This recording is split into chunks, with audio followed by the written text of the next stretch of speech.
Are we finally getting a Ravager rework in 2021? One of the most requested reworks from the community. Or have the latest hints just been all metaphorical? Also, we're answering the question, is it finally time to nerf the super overpowered America Chavez?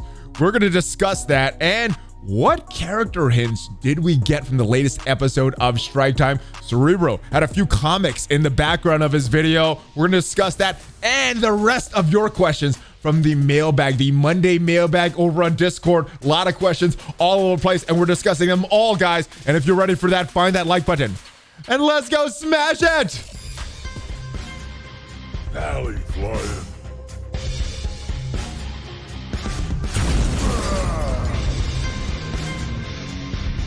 Yo, Valley Maniacs, what is up? Happy Monday. I hope you had a great weekend, and I hope you're ready for more Strike Force content on this channel. And if this is your first time here, guys, I do want to remind you guys, hit that subscribe button, hit that notification bell so you get notified as soon as a new Marvel Strike Force video is up on this channel. But before we get to the Ravager rework, the super overpowered America Chavez, the comic book clues, we do have to pay some bills, so big shout out to the sponsor of this video.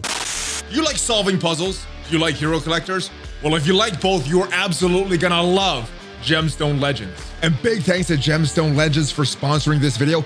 It's an epic RPG match 3 puzzle game where you have to use your combo attacks and your tactical sense to beat powerful monsters and build your empire. And it's available for free on iOS and Android. And if you want to check it out right now, use my download link in the description. Now, personally, I find Gemstone Legends to have a very good balance of simplicity and depth. So simple that I could pick it up right now and have fun right away, but it has enough depth to keep me coming back over and over to keep building my account. And to smash your enemies, you're gonna use the block matching system to find vertical, horizontal, and diagonal matches.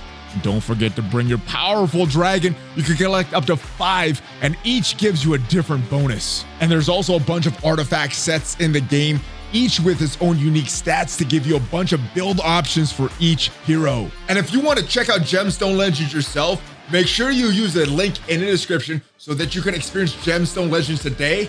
And when you get there, you can find me in game with the username ValleyFlyin. Hold on there, Valley Maniacs, because it gets even better if you enter my code #Flyin# in a global chat of Gemstone Legends or scan my QR code. You will get $50 worth of new player bonuses added to your account. So don't wait. Use my link, use my code, and check out Gemstone Legends today. Yeah, so again, big shout out to Gemstone Legends for sponsoring this video. And if you are into these match 3 type puzzle games, make sure you check out the link down below. But without further ado, let's get into some of the hot topics in Marvel Strike Force for the week. The first one that I want to discuss is this tweet from last week.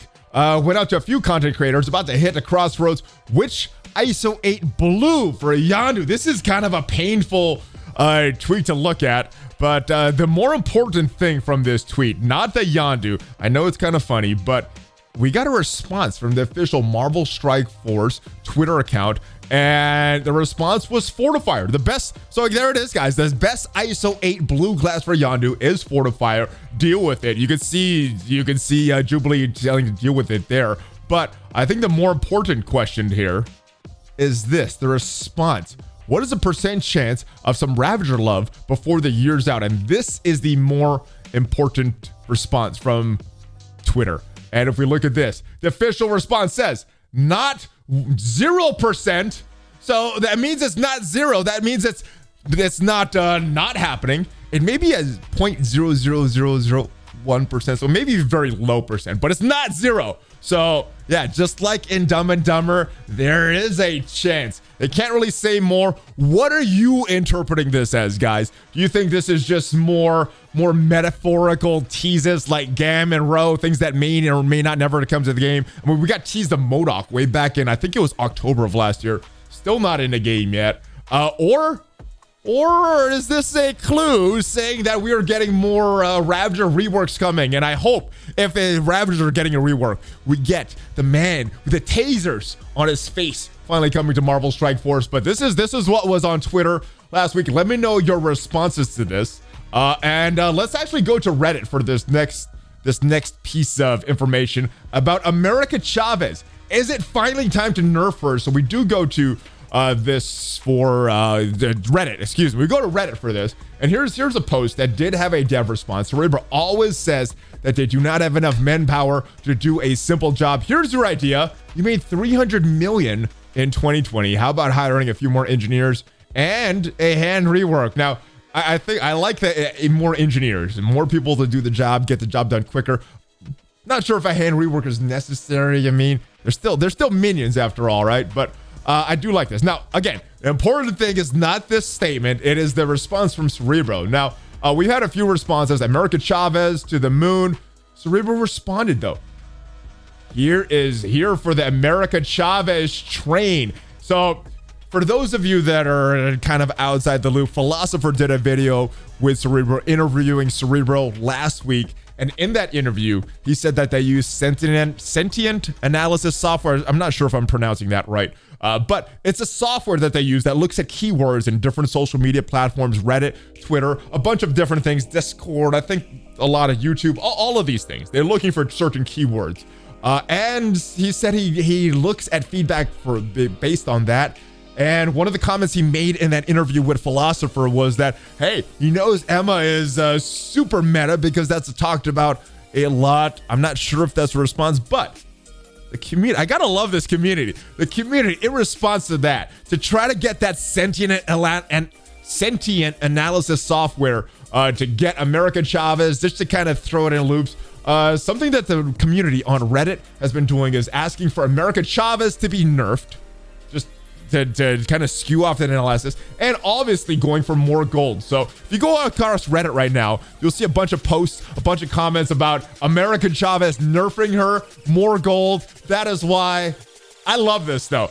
Even if Cerebro stated that he knows what the community is doing with this comment, I love to see this kind of stuff. It's like a hidden thing that the community. It's like if you know about Greg, you're in the know. If you know about America Chavez nerfing her, the more gold, always using that in the comments, you're kind of in the know. So I like this, even if just for the fun aspect of it, I like this. But that is all we have so far about the Ravager's rework, the America Chavez rework. But we are going to take a look at the comics in just a little bit. But let's get to your questions, guys. First question of the week. Red Hulk comic book in the Strike Time background. Doom 2, new bio team, question mark. So one thing that was mentioned in that interview with Cerebro and Philosopher was more bio characters. For a lot of people, the symbiotes just are not cutting anymore. They don't handle the bio nodes as effectively as they used to. So people have been wanting new bio teams, but without further ado, let's go take a look at Cerebro's background, his comic book backgrounds from the Strike Time episode. And yes, this does appear to be a Red Hulk comic. And if I'm wrong on any of these comics, guys, let me know in the comments. You guys are way more knowledgeable about the comics than I am. So this is just what I am looking at. But you guys are way more knowledgeable than I am. All right, so Red Hulk, we have a Black Widow toy. We have a comic that appears to be Namor. So Namor is already in Strike Force. I'm not sure if this is some kind of red herring to throw us off our scent. If this means that maybe Namor is getting a rework, or maybe Namor Rita, who has been kind of teased in that Wakanda and Black Panther 2 trailer. Not sure if this means anything, or if this means anything down the road. We going on to the next line, we see another Black Widow comic. We see another comic. I can't tell. It looks like either Zemo or maybe Deadpool. It's hard to tell. You guys would know this comic way more than I would, but it appears like this is Deadpool. We see another Deadpool comic here, so I'm not sure if that is redundant or if that is some kind of another red herring to try to throw us off our scent. We see, and we know that Lady Deathpool is coming to Marvel Strike Force. I'm not sure if that is what this is about. If this is one of the comics that Lady Death is in. We also see Cloak and Dagger here, which is rumored to be the other two characters in this screen. So the rumored characters that we saw from social media here right now, Cloak and Dagger. We got confirmation of Lady Deathpool, or I think her name is just Deathpool. And then this guy in the middle looks like Shang-Chi. So that's who the latest is right now. We see a Guardians comic back here behind Cerebro. And I think that could either be maybe a Ravager rework like was sort of teased, or maybe it has to do with what we got with Gamora and Nebula reworking those characters. I'm not sure what this is. Maybe Venom, and then this looks like to be a Carnage comic. So that is what we saw in the Strike Time episode. Let me know if that means anything to you. Oh, but before I move on, let's go back to Twitter, because our brother Cerebro posted this, finding comics for the next episode of Strike Time. So here he is, and we see a Maestro comic here. There has been rumors of Abomination coming to the game. So we saw the Red Hulk comic there. We see a Maestro comic here. I'm not sure if this is some kind of hint that we're maybe getting a Gamma team that was talked about last year for a bit. We didn't get it last year. Not sure if we're finally getting a Gamma team this year, but we've seen a Red Maestro, Red Guardian, Red Hulk here. We've had rumors about Abomination. Let me know your thoughts, and let me know what this comic is, guys, if this is something that you guys know, if this could potentially mean a hint for Marvel Strike Force. We see a Moon Knight comic down here, and we see that Moon Knight, we know that Moon Knight is the next character for the Battle Pass coming this week. So couple hints here, but let me know if you guys see anything that I'm not. Like I said in the beginning, you guys are way more well-versed in comics than I am, so you guys will probably see a lot more than I would in this screenshot here. But yeah, just posted before we started recording this. Let's get back to the list of questions and move on. Good day, Valley. Any idea when Boundless is gonna add an achievement for the number of times a player contacts customer service for bugged issues? So I heard they're adding a new achievement. The rumor is that you're gonna get Ravager Stitcher shards for every 5 times you contact customer service. So if you want to stock up on your Ravager Stitchers, guys, the rumor is there's a new achievement coming to the game. And yes, that's how you can get it. Contact customer service. So the more bugs, the better it is for the Ravager Stitchers. And it may be something good if there is a Ravager rework indeed coming. I like that. Yes. Let's see what happens. All right. I have a suggestion. I think all players would like any question. All right. Let's see the suggestion. Usually these suggestions I like. All right. I think they should raise the shards. So getting 12 to 15 mil both times would allow players to unlock new characters and give more shards starting over. I think this is regarding Blitz, because you're talking about both times in 12 to 15 million. Yeah, so I think this is about Blitz. So if this is about Blitz, 12 to 15 million for both, unlocking the characters. And I guess this would depend if there's a 45 shard character unlock, 100 shard character unlock, that or only have 2-star unlocks as Blitz. Yeah, this is Blitz release. So 2-star unlock, that's that 45 shard unlock. So more people could unlock them too. And I think this is a good idea. I think this is a good idea from a marketing perspective. This is something that Swaga has done. Star Wars Galaxy of Heroes, who has a lot of similar elements as Marvel Strike Force. They've done this for a while. They've given a character unlock to everybody for free, but to make the character usable, you have to spend money. I do like this. I think it would make them more money in the long term, but I'm not the dev. I don't have access to all their analytics. So there may be a reason that they're so limiting with the shards that they're releasing for more people. Maybe the data is suggesting that they're making more money that way. I don't know. But as a player, I would feel more inclined to buy if I know I'm going to unlock a character. So I like that suggestion. I think it would help both the players and maybe Scopely making more money. So this is a good one. I think this could benefit everyone. As also a question, right? Did they ever answer the Emma clone question? If I don't have her on my team, then I clone her. Do I get the benefits of passive, effectively making sure that there's a more level, even playing field? They did not answer this. I have not, honestly, I forgot about this and forgot to do playtesting on this. So if you guys have the answer to this, have done playtesting on this, maybe in a real-time arena battle, maybe you've cloned Emma in an older arena battle and you've noticed that speed aligns, or if the speed is still not tracking properly, let me know. I would like to know the answer to this, but I personally have not tested this and I have not heard anything either way from the devs about this, brother. Apologize about that. All right, not really a question. More one to share an epiphany I had. Oh, yes, I love these epiphanies. All right, I think that players think MSF is the hero collector. The object is to create team, upgrade characters, complete content. This is not true and is evident by Scopely's handling of the game. Oh, this should be interesting. What is this game if it's not a hero collector? The true purpose of MSF is to test the amount of BS one is able to endure. I think recently is sort of, there's sort of elements of that. I don't think it's always been that way though, in fairness to Scopely, but I get where you're coming from. We have not had a lot of new content for a while, and it gets stale if there's not anything to really push for. All right, so let's continue though. I think I kind of agree with that, sort of at times. All right, the Marvel characters are just side missions, and the true objective is the game. is to try to play and have fun, despite Scopely actively trying to get you to quit. Now that I see the purpose of the game, it's more fun. Also, thanks for turning me on to Mech Arena. Awesome game. Keep up the great work. I'm glad you like that game. There's another game that is sponsoring this video, but yeah, I think that kind of is how it feels for the players. I don't think they're trying to make it like that, but I think a lot of their decisions that they've made, especially in the past 3 to 6 months, have gotten the players to feel that it's this point. It's just upgrade, deal with the constant bugs, deal with these bad offers, deal with the slow communication, deal with the lack of communication. I think it's gonna get better. I don't know if it's gonna get better anytime soon though, but yeah, I definitely see how players could feel this way. The lack of plan in 2021, the lack of like long-term planning in 2021 has become very apparent, especially now.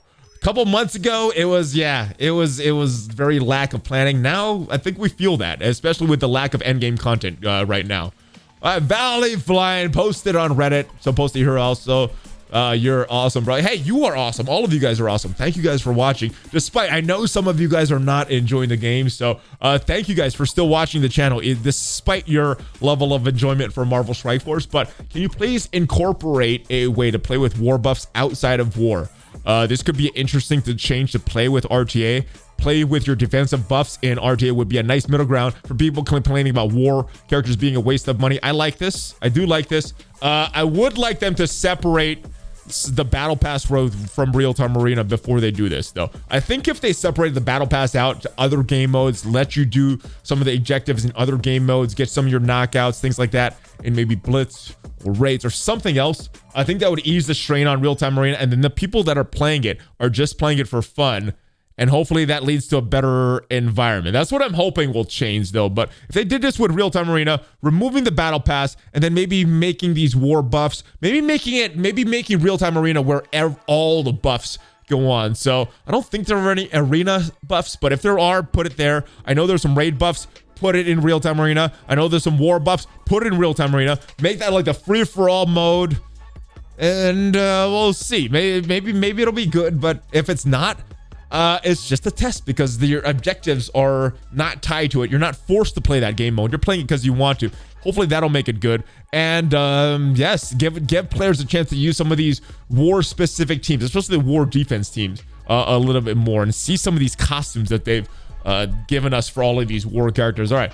Also, gravitating back to general war buffs would be more enjoyable, like Sinister Six and Wave ones. All right, so that was I don't know what happened there. It was always offense, defense. And there was a time that they gave us the Wave 1 Avengers and the Sinister Six with just war buffs.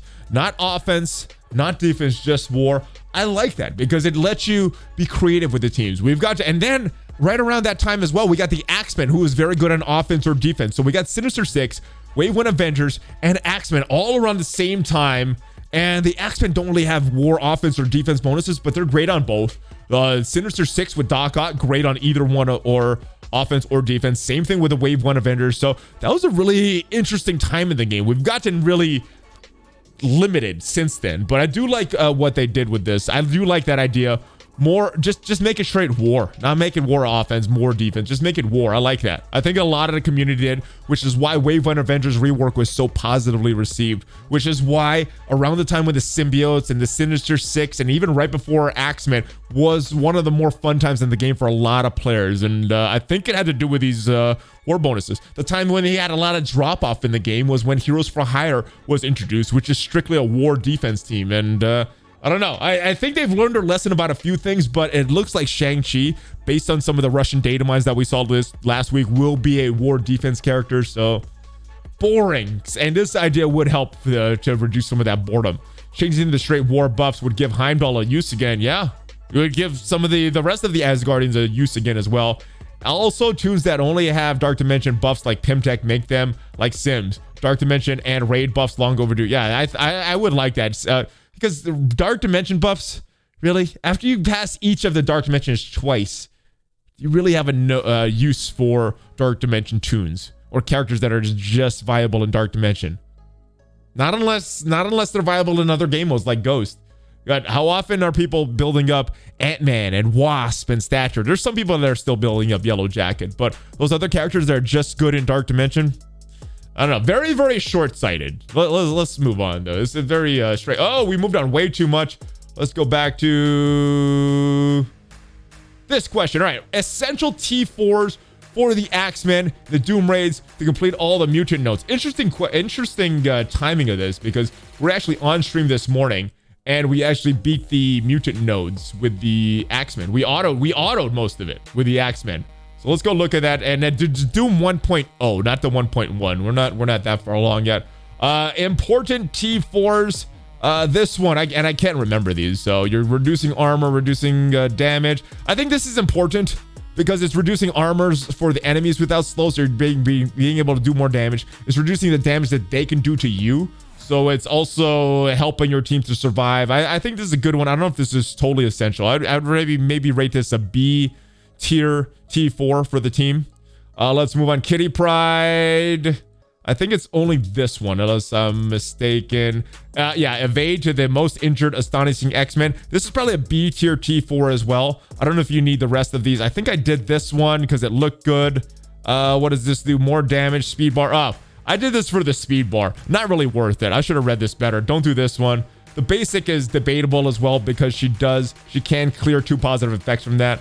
If you're gonna run that striker on her, the basic is probably one that you want to do, but all of these could be skipped right now. Jubilee, I think I like all of them. If I had to go for the order, I probably would go passive just because it's going to benefit a lot of the team. The ultimate is going to do more damage. Reducing the speed bar of primary target by 10% is good. More damage is also good. Let me go to this special here, and this one, what it's going to do: offense up to self and X-Men allies, 60% damage to primary target, and gaining assist from all allies instead of 2. This one seems really good on paper. I end up using this ultimate more, though, more for the stun, not as much that single target damage. And then you got a blind on this one. This seems like an okay T4, 70% chance to apply blind. So I would go, just if I had to raise this out to the top of my head, passive, special, ultimate, and basic for Jubilee. But I do like all of these. Bishop, you're probably going to want both of these as well. With taunt, damage reduction, more chance to counterattack, goes up to 100%, and then his his ultimate that you're having a real low 2-turn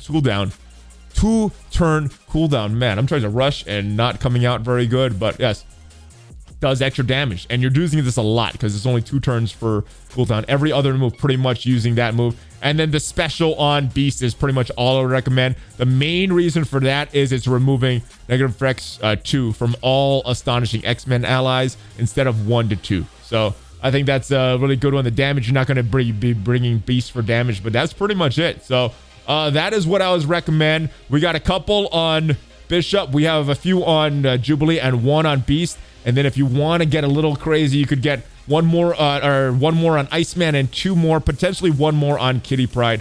That is it, though. And let's move on to the next question, brother. Hey, Valley, thanks for reading my post. I just want to clarify the variety comment that I made. If they made changes I mentioned in my previous post and added 30 new mediocre characters through the standard campaign premium orbs, you could end up seeing new and interesting different teams plays in war, and would be done correctly to help improve the gamma raids. So those are 2 areas that really need some love. The gamma raids, I see what they're trying to do, adding that heroes for hire, but it does need a little bit more love. They need to go further with that.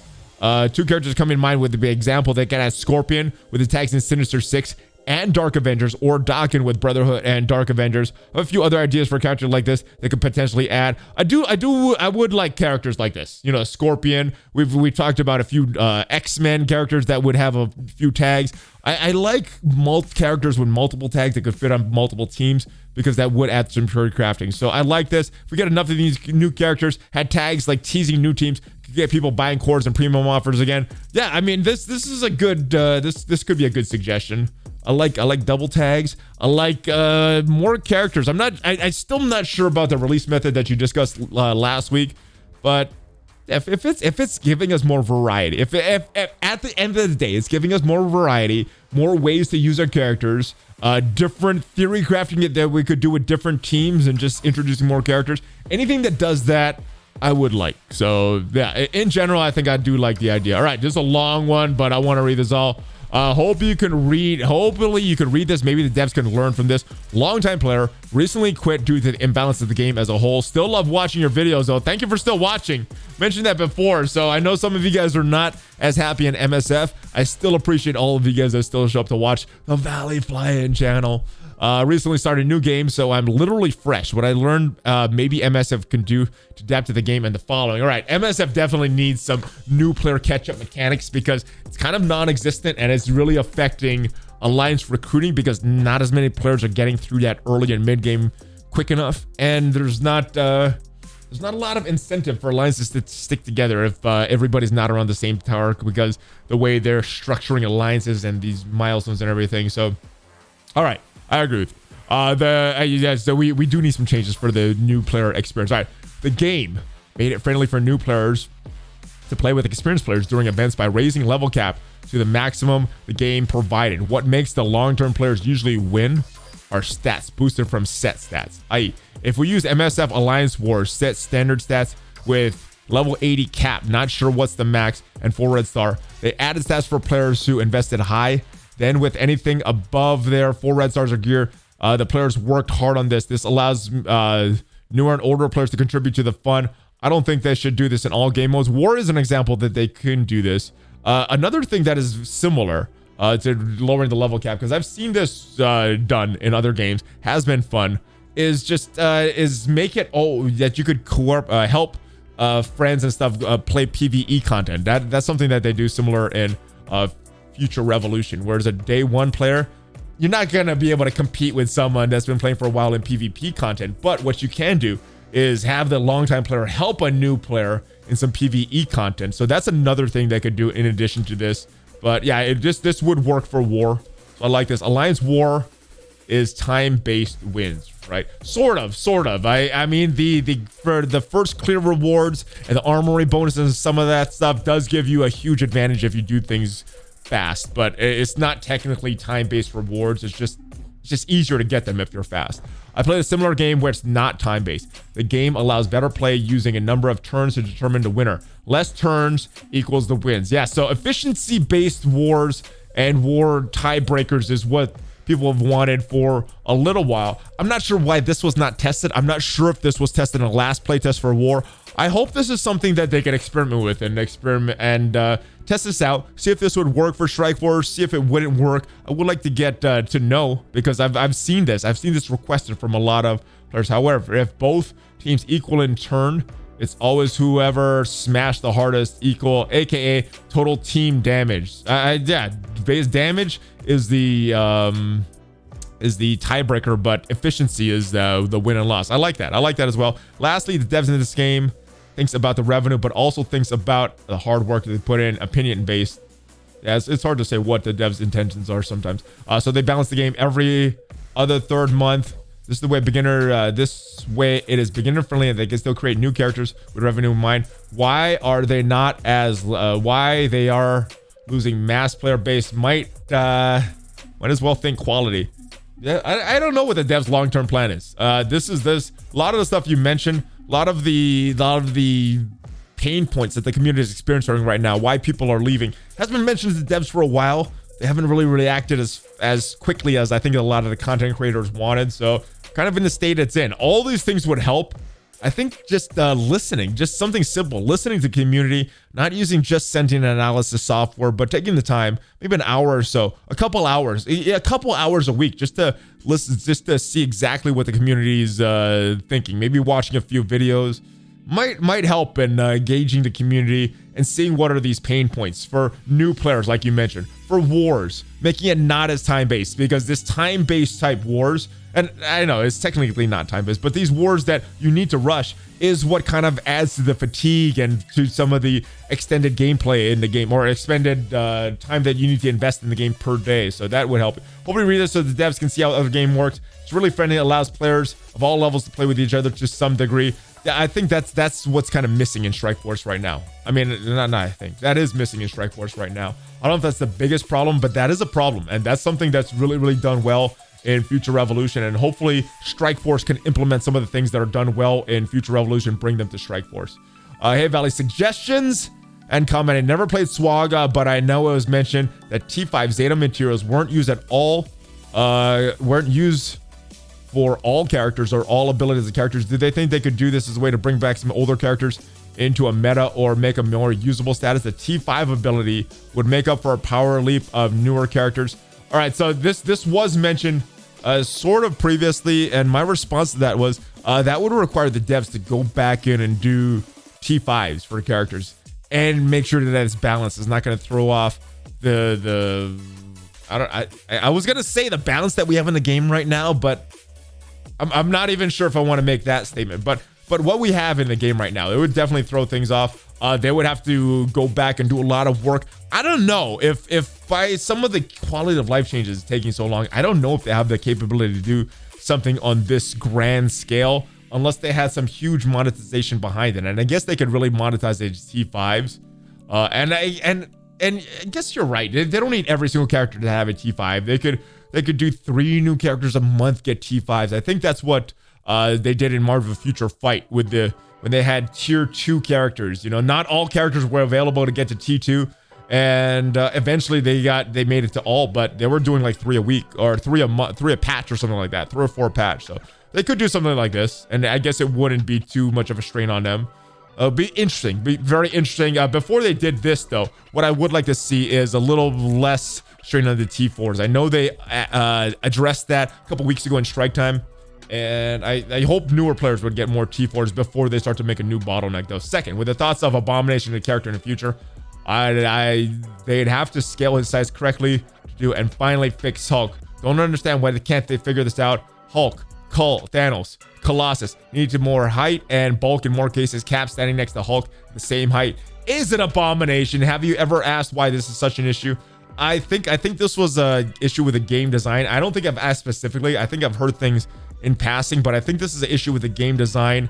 And they had to come up with a different type of solution for Silver Surfer because of his board and things like that, which is why when Silver Surfer does his move, he goes off to the side, things like that. So sizing can be an issue, which may be why MODOK hasn't come to the game yet. I'm not sure, but yeah, if Abomination comes to the game, yeah, we definitely need Hulk resized at that point. Thing as well. There's a bunch of characters that are not resized. All right, just watch Philosopher's video with Cerebro. I honestly think it was a complete total disaster for Scopely and Cerebro personally. He said so many things that quite clearly shows he's so out of touch with the community, has no clue how to even get in touch. I think you're right in that. I don't think it was a total disaster though. I think it highlighted a lot of the inaccuracies, a lot of misconceptions that the dev have about the players, and highlighted a misconception that the players have about the devs, how the way they release content. So I do think what it showed, he's not in touch with all the things, but I don't think it was a disaster. I think there was some positives that we could take from it.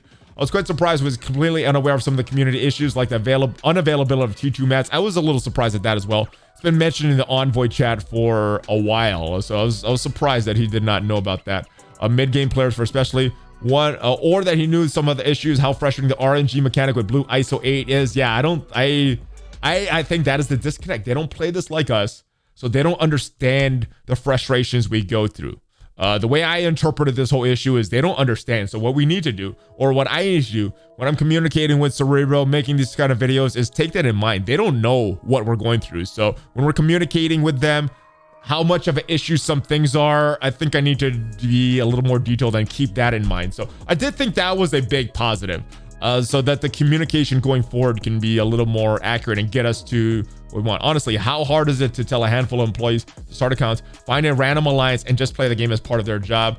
I don't know. I don't know, because honestly, if this was my job making this game, I don't know how much I would want to play this game. Even as a content creator, not involved in making this game, a lot of times I'm just like, I'm done. I don't want to play. I just want to spend time with my family and stuff like that. So I'm not as involved in Strike Force as them, but I get that they want to be away. But I don't think everybody in the company needs to play, but there should be a group of people that are playing at a hardcore level that could reaffirm some of the things that the community is telling the devs. So it's not just like, hey, this one person is complaining. I think they do need to play the game. So Anyway, my biggest concern though is when he described the way he keeps in touch with the community through his software. Yeah, that's an issue. That is an issue. He scraped the word clouds. He did provide some more context in the Envoy chat. It wasn't a private section, so I don't know how much of that I can make public, but he does a little more than he described in that interview, not just looking at word clouds. But yeah, his software sees the word Emma pop up, makes a bunch of inferences, maybe inform, maybe not what it seems. So he does go and read the stuff. He doesn't take it out of context. That's what I thought.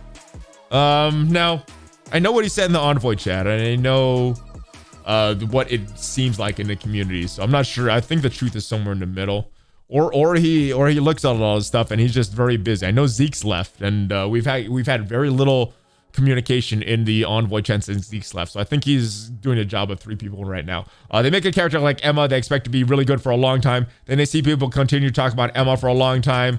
In reality, it's probably because of DD4 Node 12. Yes, and because they have not come across her shard. So I agree with that. I do think what you said is exactly true. It shows how out of touch he is. But in my mind, I saw that as a positive. So that now when I'm complaining about stuff, I could frame stuff not towards someone that is actually playing the game, but someone that is playing the game. He is playing the game, just not like us, not at the hardcore level. Probably very casual wars. Probably not even doing the real-time arena objectives. So yeah, that is how I gotta frame that stuff. But yeah, we'll see what happens with this. I think it's a positive, but I tend to look at a glass half full, but maybe the glass is half empty. We'll see in the coming weeks, though. Hey, Valley, greetings from Houston. First time asking a question here. However, listening to you and Reminick speak about the player's journey, but also the potential for a story to be added with Absolute Carnage costume coming next patch.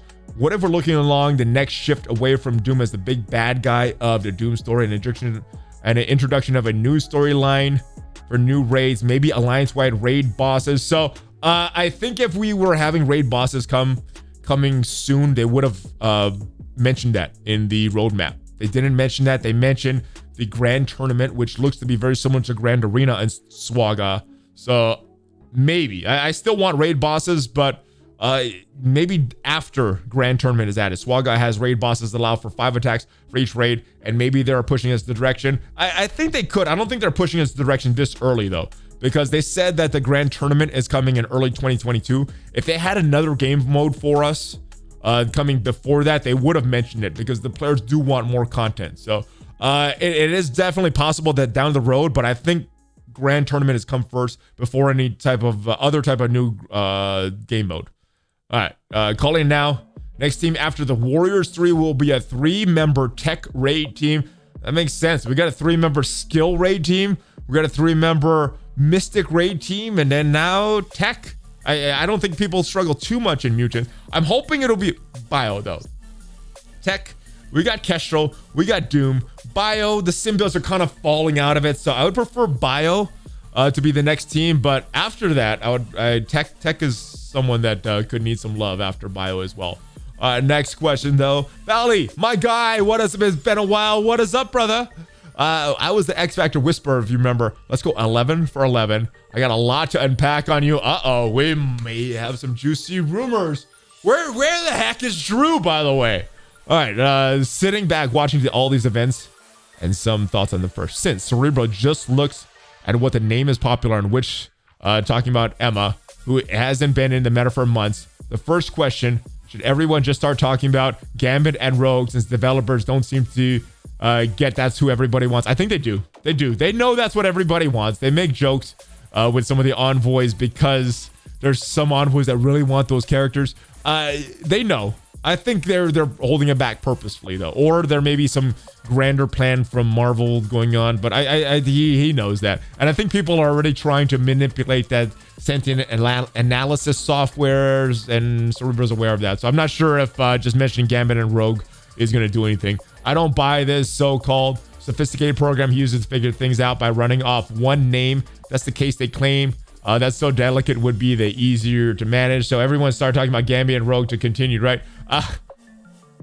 Let's do it. Let's do it. I mean, I'd much rather talk about Gambit and Rogue than American Chavez. American Chavez is funny, but If maybe he's not noticing things and he's like, oh, Gambit and Rogue, Gambit and Rogue, Gambit and Rogue. Maybe he won't make it into depths. Let's do it. Let's do it. At the very least, it's just some fun that we can have on Reddit, right? So let's go. America Chavez, Gambit, Rogue, more gold, and whatever else you guys want to campaign for on Reddit. Let me know in the comments, guys. Let's try to get this going. At the very least, it'll be fun.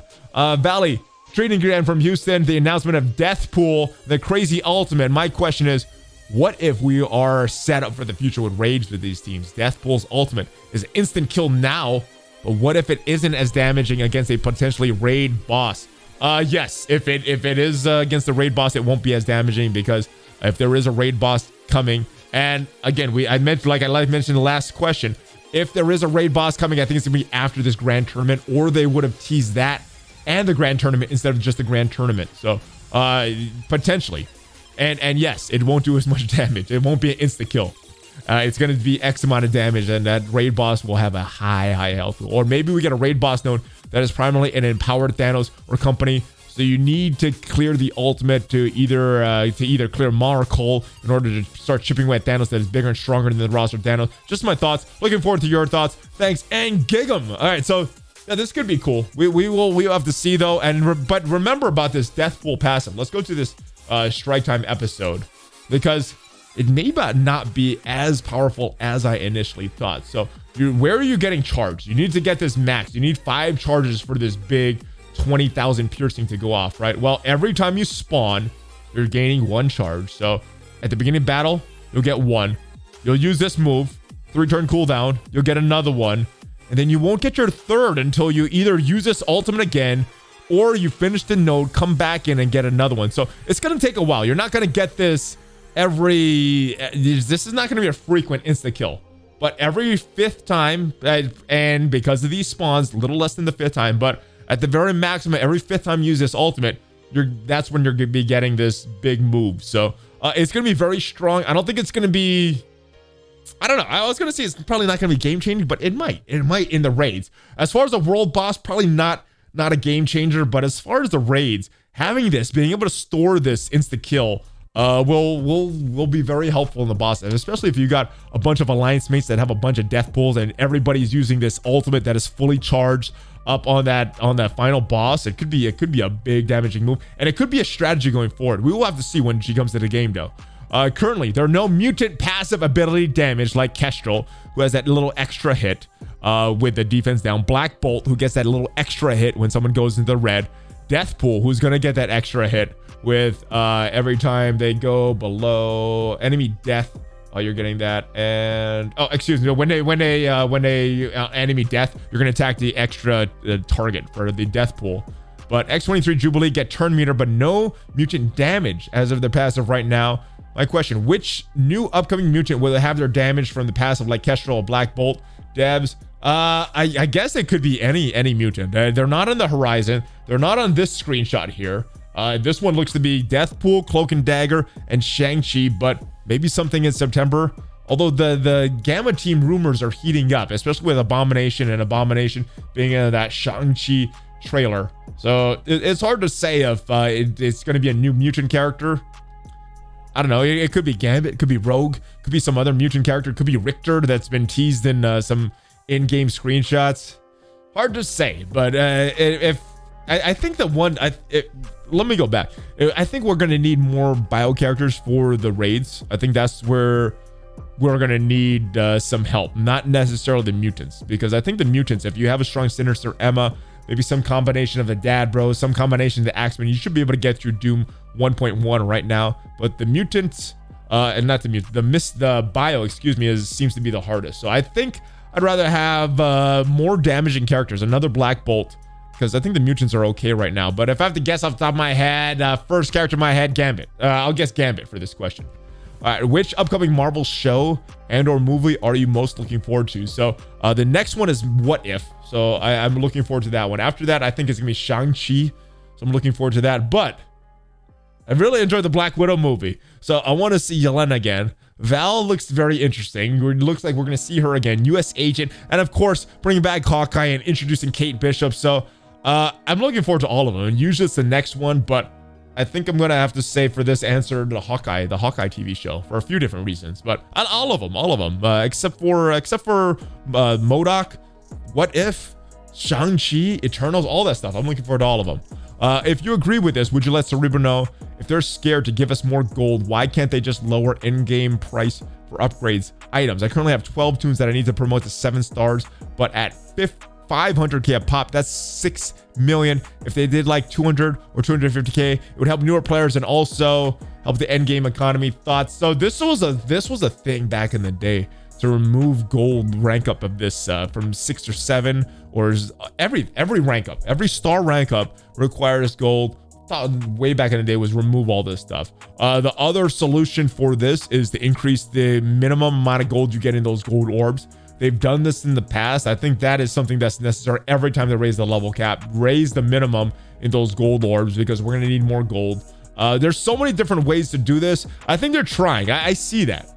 You know, they talked about this past update. They gave us more gold. It looks like they're giving us gold in this next update. I think they're trying to do that. And I think some players are feeling that affects more than others. I haven't had a gold shortage for a while, but again, I'm not buying a lot of pieces in the supply store. After I got out of Dark Dimension 4, there wasn't really a need for me to buy those supply pieces. So my gold surplus started increasing. So I'm very curious if people that are struggling with gold, are you still in the Dark Dimensions, or are you finished with the Dark Dimensions and still struggling with gold?